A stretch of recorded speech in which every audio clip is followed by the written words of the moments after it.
puting beliung disertai hujan dan petir merobohkan kurang lebih 5 rumah di Kampung Pabuaran, Desa Cikande. Selain itu, 2 orang warga juga dilarikan ke puskesmas terdekat karena mengalami luka-luka.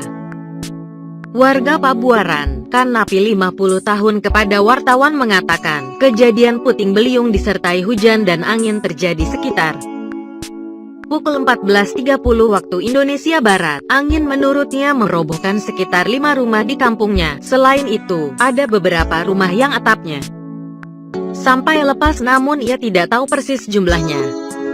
Di warga kampung 5 rumah yang robohnya kayak gini, kata Kanapi kepada wartawan di Cikande, Serang, Banten, Kamis 16 November 2017. Sementara itu, akibat puting beliung rumah pasangan Mamat 62 tahun dan Aminah 50 tahun sampai rata dengan tanah saat kejadian. Keduanya bahkan di dalam rumah dan sempat tertimpa bangunan rumah yang terbuat hanya dari bilik dan kayu. Ibu di dalam sama saya, mana masih hujan deras, gelap lagi, saya ketimpa lemari sama genteng, kata Mamat. Selain dirinya yang tertimpa reruntuhan, istrinya juga menurut Mamat mengalami luka-luka di bagian punggung. Ia mengaku berdua terjebak reruntuhan rumah yang berupa genting dan kayu. Tidak lama setelah rumahnya roboh, tetangga dan saudara sekitar menurut Mamat langsung menyelamatkan dirinya. Setelah diselamatkan, keduanya langsung dibawa oleh kepolisian setempat ke puskesmas Kukun di Cikande.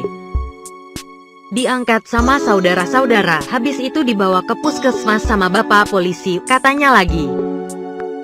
Akibat puting beliung yang merobohkan rumahnya, seluruh isi rumah menurutnya rusak dan hancur. Ia bersama istrinya kemudian mengungsi ke rumah tetangga sekitar.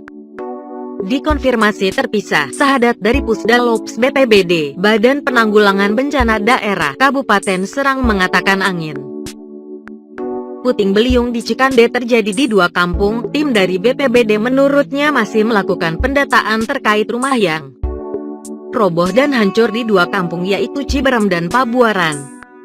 Tim BPBD masih di lapangan, masih melakukan asesmen, melakukan pendataan, katanya saat dihubungi melalui sambungan telepon.